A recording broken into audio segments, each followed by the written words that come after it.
Hey y'all, it's me again, Mrs. D Green. How are you doing?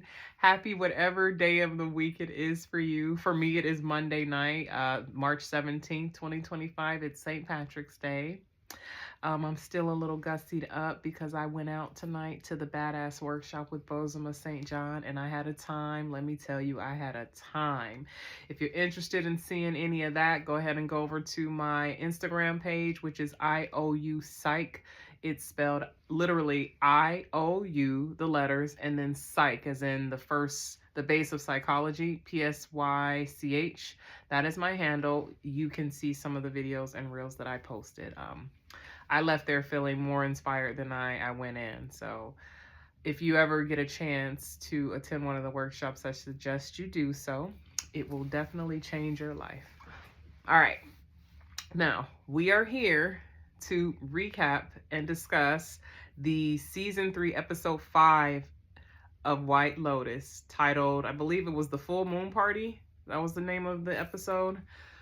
It's a pretty good episode. Pretty good episode. Like I anticipated, there were going to be some dark aspects coming out of, because this is the same day of last week. So that was covering daytime. This is covering the darkness, i.e. evening time.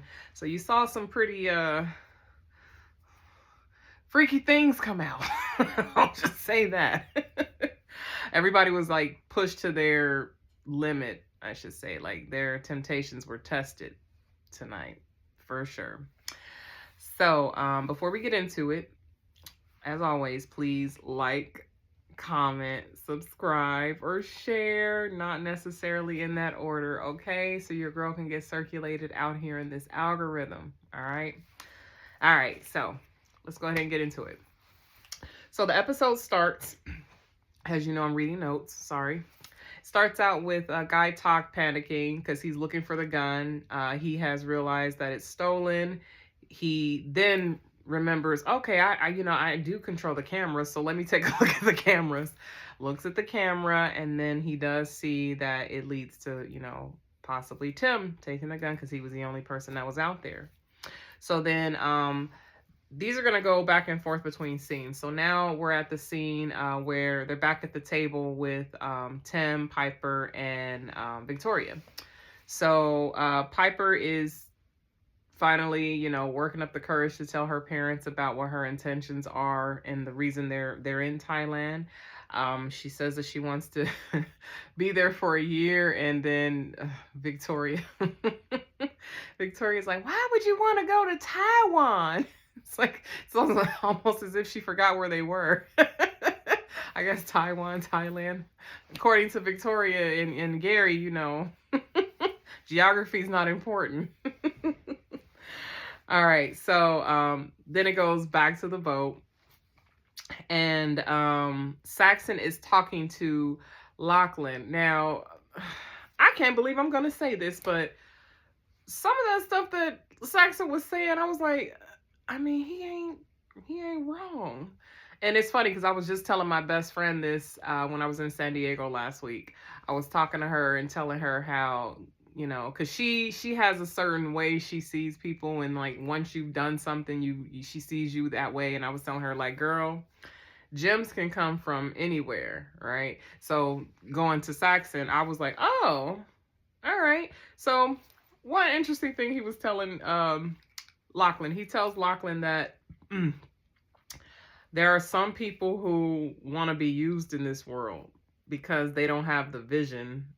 They want to be told what to do. So, it's people like us that take advantage of that. I was like, oh, I mean, he ain't wrong. You're right. He's right. You do have to have a vision for your life.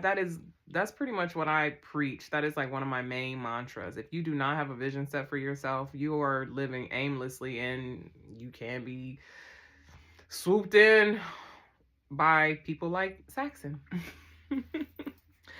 Then Lachlan then retorts with something that is just as wise, because I also agree with that. He tells Saxon, well, he challenges that whole thought, like, well, did you ever think that maybe we're in this life as a test?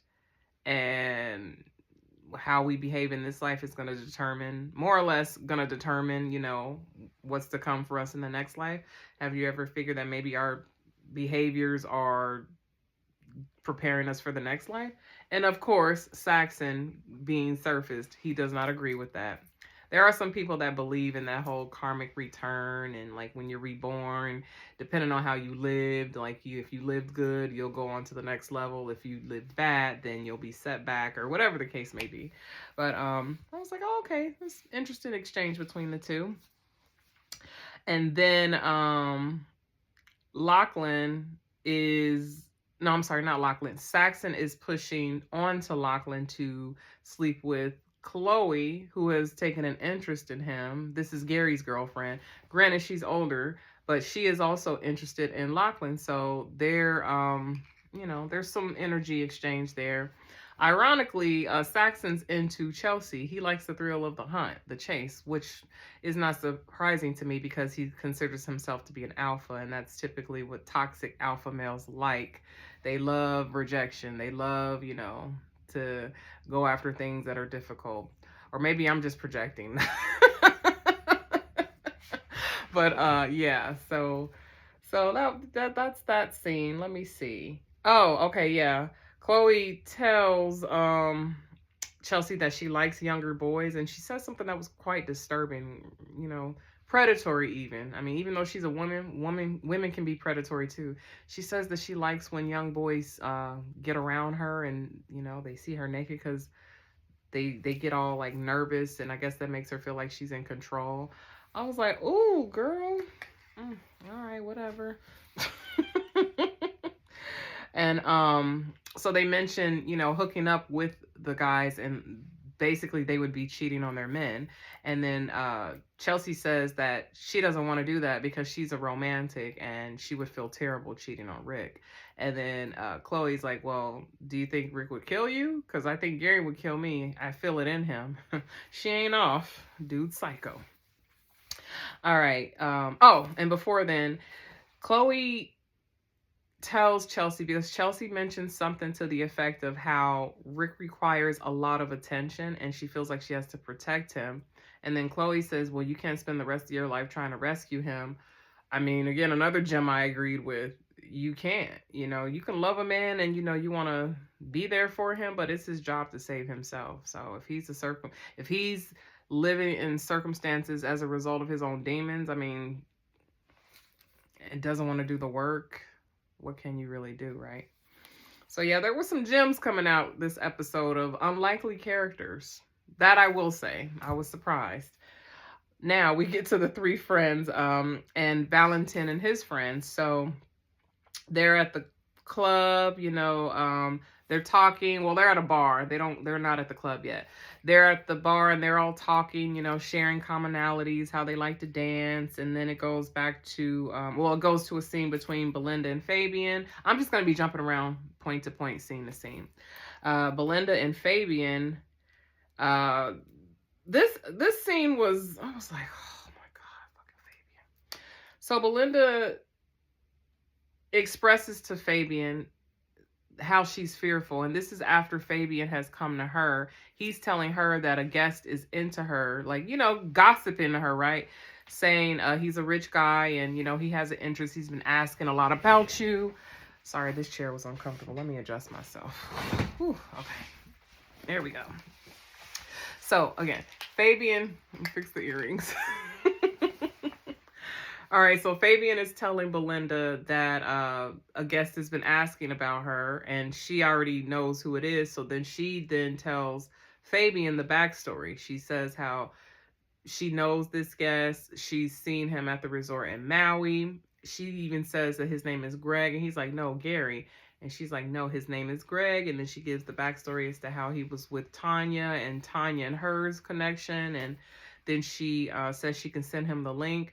And then he then does a 180. He doesn't want to gossip anymore. And he basically discourages her from discussing Gary in that way, saying it's not good to speak about guests in that way.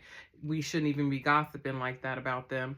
I'm like, nigga, why don't you just gossiping to her about him being a rich dude that could potentially be into her and how he has a girlfriend? But like, you were basically trying to put her up on game. I don't know. Fabian bugs me. I don't like him. He represents someone who is very limited in their thinking, scared of their own shadow, but then he has the nerve to be in a position of power leading other people.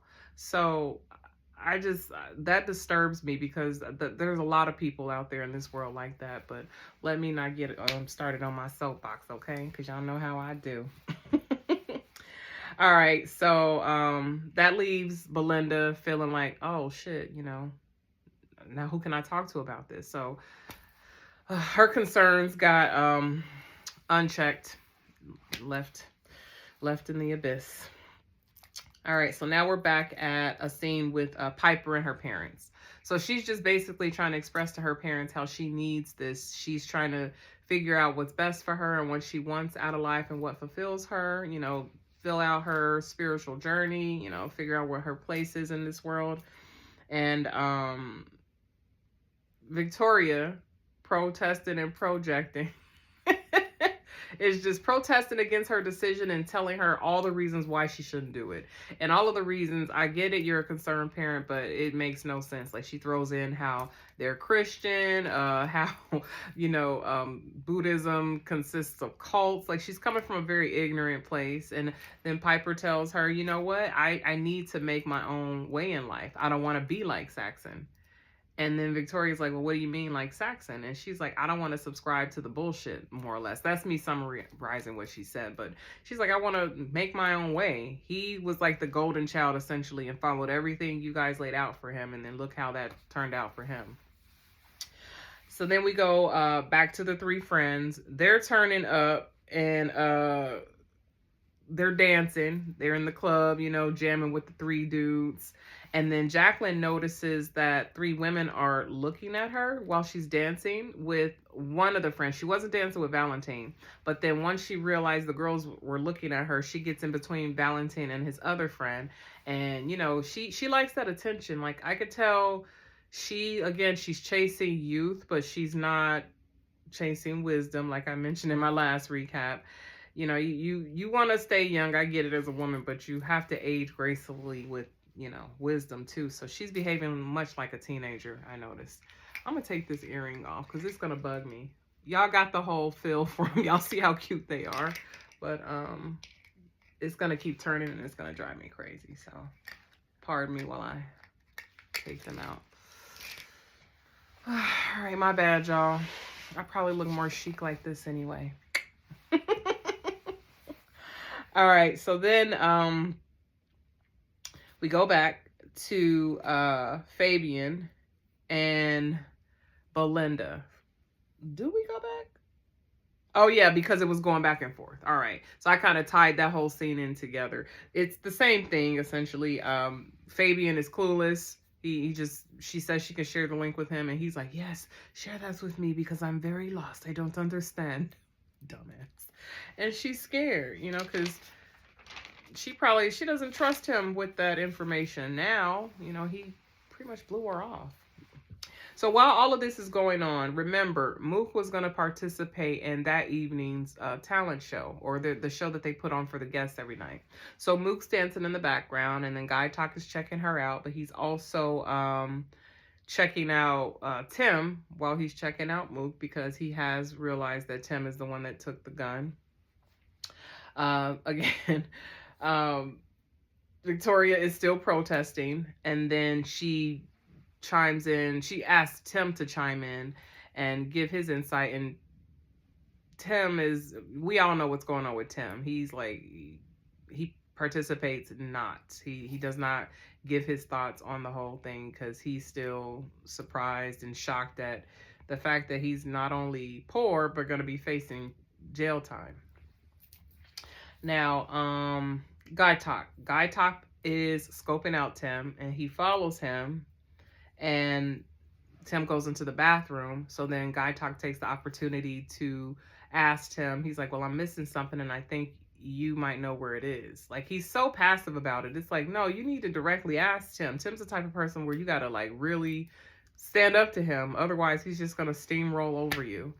So, and of course, he does that. He tells Guy Talk, I don't know what you're talking about, and walks out of the bathroom. Just straight lie to his face.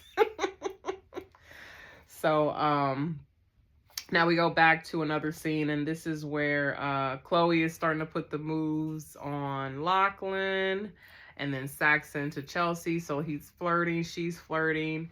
Then we go to Rick in Bangkok. He meets with his friend in the lobby. His friend brings him this duffel bag, which I'm assuming has something in it to the effect of a firearm so that he can, you know, handle business. Side note, the actor that plays Rick's friend that he met in the lobby, the actor Sam Rockwell, I believe his name is, he's actually married to the actress that plays Kate, the uptight conservative friend that lives in Austin, Texas. That actress's name is Leslie Bibb. So I was like, oh, look at them. They got a couple on the show. All right, so now we're back at another scene. The three friends with Valentin and his friends. Valentin tells Lori that she's a sexy dancer. They toast to shots. They try and urge Kate, and this is where I have an appreciation for Kate, because Kate is that friend that's gonna like neutralize the temperature a little bit. So if it's too cold, she'll bring it down. If it's too hot, she'll bring it down. She's leveled. She's like, look, I don't need to take another shot. Somebody's got to take the shot. So then Valentin and Lori are kind of at this standoff as to who's going to take the shot. And then Lori just snatches it and she says in my Kendrick Lamar voice, somebody had to do it. All right, so Fabian and Guy Talk are talking, and this was kind of a strange scene. Like I said, I don't like Fabian. Rolls up on Guy Talk. He's leaving the gate. He asks him if he needs an antacid due to like maybe PTSD and nerves because of the robbery and being hit in his head. And then Guy Talk declines kindly. He's relieved of his duties by another guard. The guard asks him, is there anything that Guy Talk has to share with him? And he says no. I don't know. That scene with Fabian makes me uneasy. Like, I'm probably going down a rabbit hole with this, but I wouldn't be surprised that if he is not as ignorant as he pretends to be, because there's no way. It's like, how can someone be that passive and clueless, but they're in a position of authority? So I don't know, but this is White Lotus. You never know what can happen. All right, so again, back to Victoria with her, with Piper and Tim. She is protesting and projecting. Then she starts speaking all this ignorant stuff about other religions. And she's saying how, you know, Buddhism is a cult. Piper's like, well, you're a Christian. How do you feel? I mean, what makes you think Christianity is not that? And then she's like, well, no, it's not. I know a lot of Christians, you know, my parents were Christian. You're going to be raised Christian. It's what we know. Anything different, that's not of you. It's not natural for you to do that. She says something about Catholics and Hare Krishnas, and it was a Hare Krishna, she said, that they're like sex cults, and girls like her need to be careful because they're sheltered and they can get turned out. And she wouldn't be surprised if she's out there in Thailand, she ends up being turned out and turned into a concubine. Victoria she was on one this episode. And then she goes into the room because she says she doesn't have her lorazepam. She has to drink herself to sleep. That leaves Tim and Piper in the room together. And they're talking about religion again, because then Piper asks her dad why she's so uptight, why Victoria is so uptight. And then Tim reflects on him being a Christian, because Piper says, it's not like you guys raised us to be, you know, practicing Christians, active Christians. And Tim, he just randomly reflects on the time he was an altar boy, and then he starts singing. And so goes to another scene. Sorry, y'all. My dog came in here. What do you want? You just want to hang out? Come here. Come here so they can see your cute face. Come here. Come here. All right. This is Coco. Say hi, Coconut. My baby. All right. You need to chill out. Go chill out somewhere, okay? You lay down.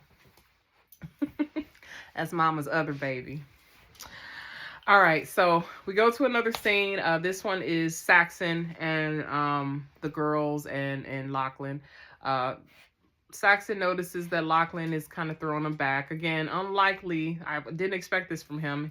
He tells Lachlan to slow down. He says, let the girls get sloppy. We need to be on our A game. I need you to be on your A game. And then the girls come over with some pills, which I'm assuming is, drugs. And they are drugs. I was just trying to be coy because I'm on YouTube.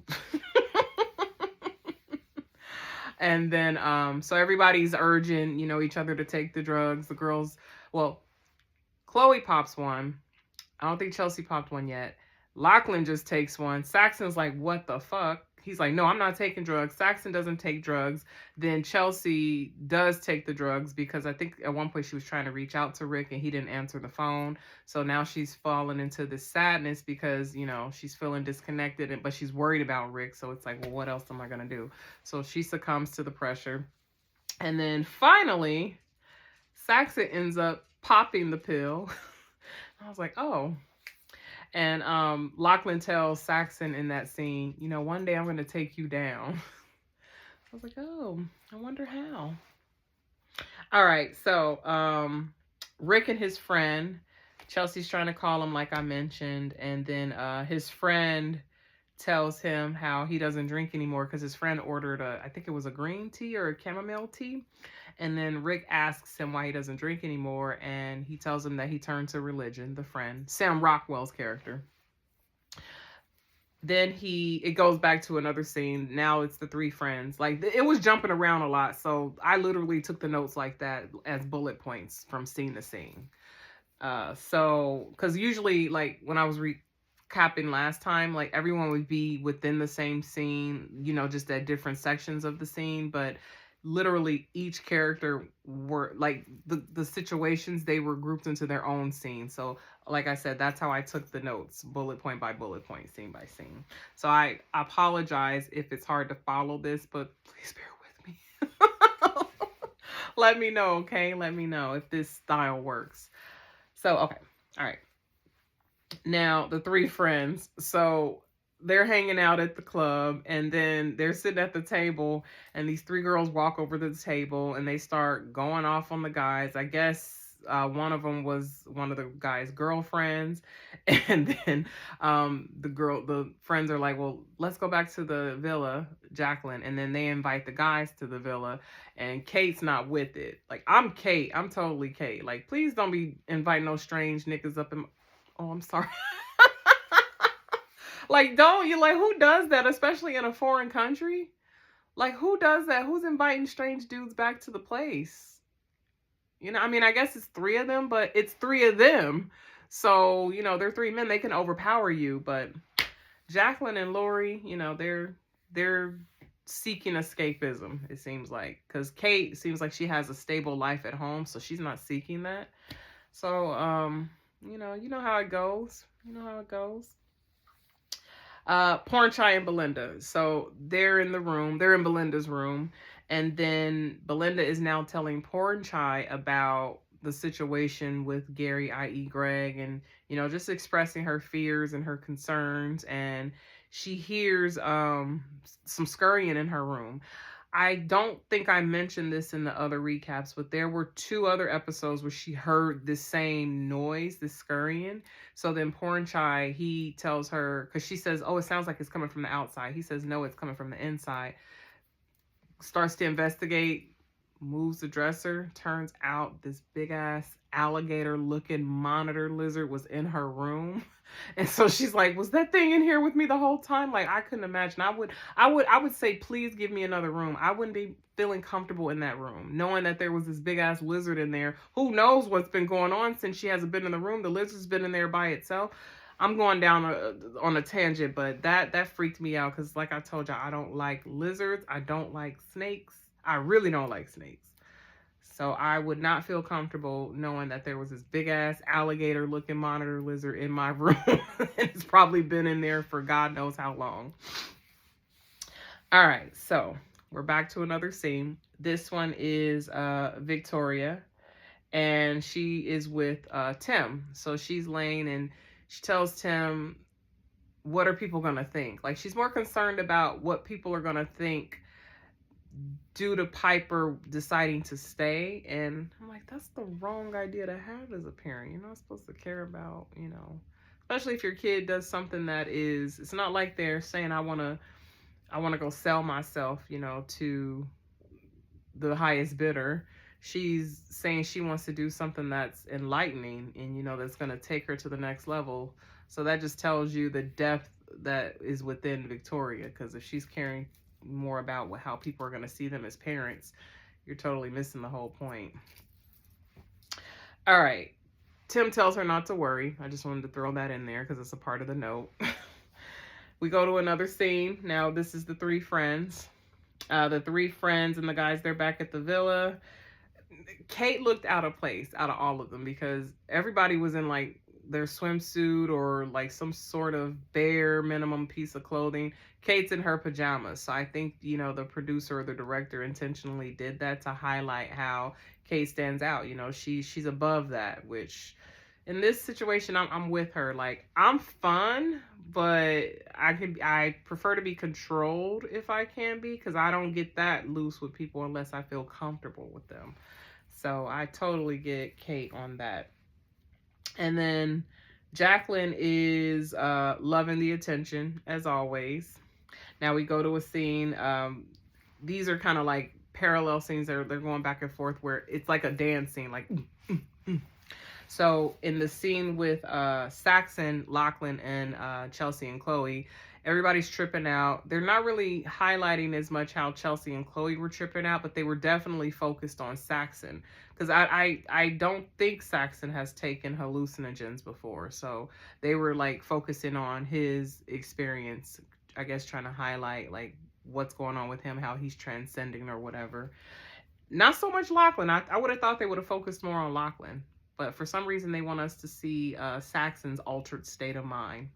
Put a focal point on that. So we'll see where that goes in the next episode. And then now we go back to the friends. Lori's getting naked in the pool. There was one of the friends, the males. He got naked and showed his sausage. And then everybody getting naked in the pool, just having a good old time. All right, so this scene. Okay, so Rick and his friend. So Rick asks his friend why he turned to religion. The friend, I was not ready for this, and I'm an open-minded person. I live and let live, right? But when I hear things and I have certain visuals, I'm like, okay, all right. So the friend says he was doing a lot of drugs and just having a lot of sex, just having this just crazy hedonistic lifestyle. He says that, he was bringing home all types of girls. He had a thing for Asian girls, so that's why it started with that, him moving to Thailand. Then he said, he then started, I guess, not feeling fulfilled enough, and then thought, well, maybe I'm obsessed with these Asian girls because I want to be an Asian girl. Then he says he brought home a lady boy, which wasn't an issue because he had done that before. But instead of him penetrating the lady boy penetrated him. Then he liked that. Then he was like, well, maybe I want to be, penetrated more often, maybe by even, a man that looks like me. So he said he put out an ad, seeking a white male to, do the do. He says he even got dressed up as a girl, and he thought he looked pretty hot. I mean, he was just no qualms. And I was like, oh, this dude has got a hell of a testimony as to how he found religion. So then, he just realized that he had to stop the drugs due to all of that. It turned to religion. So Rick's just sitting there listening like, oh, okay. Not judgmental, but just like, oh, okay. Oh, all right. Oh, yeah. Oh.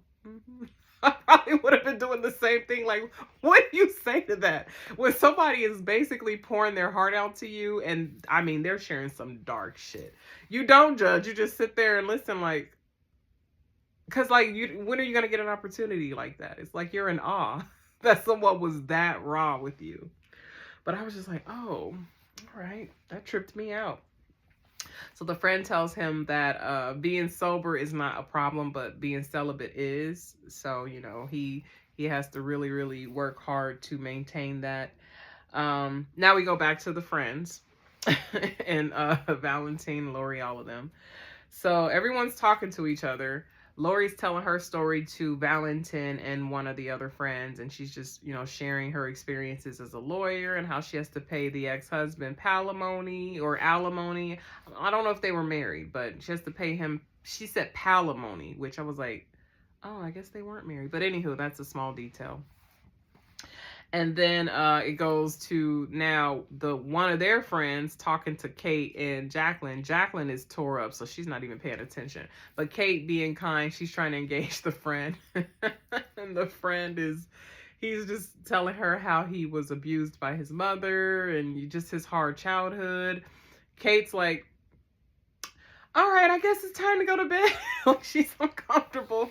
I would be uncomfortable too. It's like, that's like a party killer. I mean, you could talk about dark stuff, but I guess when you start talking about how you were abused as a child, it's turning into a therapy session now. So it gets a little, especially with guys you don't know. Side note.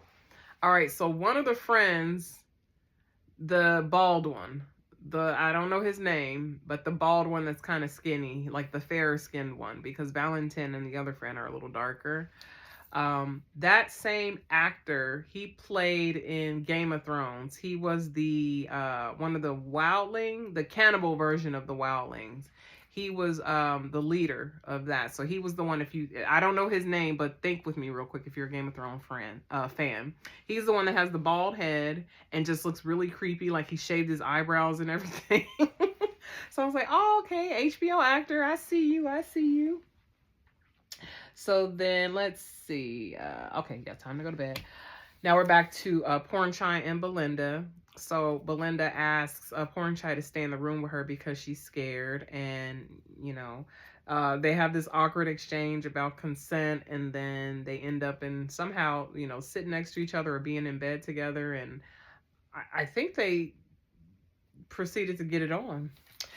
So next scene, Chelsea and Chloe. So, Chelsea, oh, this is when they're talking about if they're going to be sleeping with either of the boys. And then, Chelsea tells, no, not Chelsea. Chloe tells Chelsea that she thinks Gary may kill her because he has it in her. I think I already said that because I kind of tied that into when I was discussing them all hooking up. So, yeah. Chloe then tells Chelsea that she's thinking about sleeping with Lachlan. I mean, we all know that. It's obvious. Now, Rick and his friend, so goes to that scene. Rick asks his friend if he can do a favor for him the next night. He's going to ask him to role play of some sort. So maybe that's going to involve him pretending to be someone so that he can gain access to Jim Hollinger and, do what he needs to do. I noticed when he asked the friend, about the role playing, the Sam Rockwell character, the friend seemed kind of uneasy, like willing, but reluctantly willing to help. So I wonder if the friend's going to even come through with that request. We'll see next episode. Then it goes back to the villa where the three friends are. Jacqueline's getting this ring on her phone. I thought it was her husband calling her back. It wasn't her husband.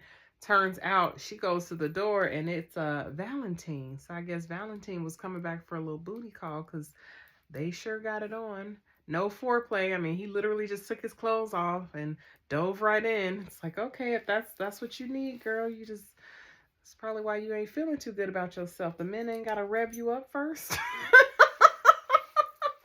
But anywho, don't pay me no attention. I'm just saying, I need a little foreplay myself. I can't just be jumping on the ride. I need the lubricant first. All right, so now Rick is calling Chelsea. She's partying. She doesn't answer. Everybody's partying it up, Chloe, Chelsea, Lachlan, Saxon.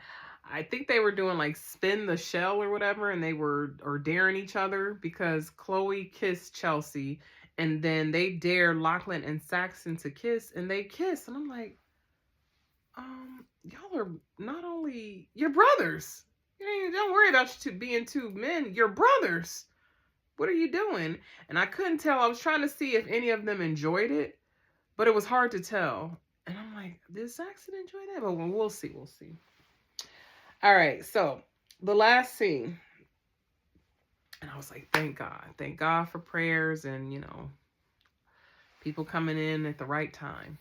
So Tim was sitting at the table. He's writing a note. His end of life note. And he completes the note. Puts the gun to his head, is about to pull the trigger. Boom, Victoria comes out. Thank God. Then Victoria tells him that he needs to relax because he can't sleep. And like I said before, it's always easy for the person that is not the breadwinner. And if you don't have the lives or livelihoods of everyone around you in your hands, when the times get stressful, it's easy for someone that doesn't understand the pressure behind that to tell you need to relax. You go relax. That's all you do all day. I gotta be over here worrying about your livelihood. You go relax. Back up. So then Tim takes the opportunity to do just that, to tell Victoria like she doesn't understand the pressure and the expectations that are placed upon him. And I was like, that's what he needs to say. He needs to tell her that. And hopefully she listens, because that's a real feeling. Shoot, I mean, I was willing to be, the sole breadwinner in my recent situation, and homeboy was just like, he was disrespectful and added more stress onto me because he could not emotionally care for me, but then would tell me I need to chill out. It's like, nigga, you ain't fulfilling me emotionally. And then I'm supposed to be the breadwinner? No. No, no, no, no, no. You got to go. So I was glad that Tim was able to let, Victoria know, like, it's not as easy as you think for you to just tell me to relax, because I got so much pressure on me, right? And Victoria, I can't remember if she even budged when he said that, but she retired to the room after he said that. So there was no conversation, nothing. It's like you're getting all this feeling about him feeling stressed out. He then tells you, he kind of gives you an in, and there's no follow-up from you as his wife. So that tells you how narcissistic she is, in a sense. And they just fuel each other's narcissism. So when before the scene fades out, and this is what I was like, okay, thank you, Tim. That's right. That's right. Won't he do it? Won't he do it? Tim then begins to pray. He calls on his faith, and he asks God to tell him what he should do next. And, he's praying, and he's intentional, it seems, behind his prayer. And the scene ends there. I hope he doesn't interpret the Lord telling him to shoot somebody, because I saw a trailer for the next episode, and he was pointing the gun. And remember, at the beginning of episode 1, there were gunshots, right? Remember? So who knows what's going to come from that prayer and Tim having that gun. And that was the end of the episode, y'all. So I recapped this one a little faster than I've done the other one. So I'm trying to get better about it. It's getting good. It's getting good. Things are hitting the fan for sure. They're hitting the fan for sure. Gary, man, he's investigating, I hope his ass gets caught. I hope so. I hope he needs to get caught, because that was dirty what they did to Tanya.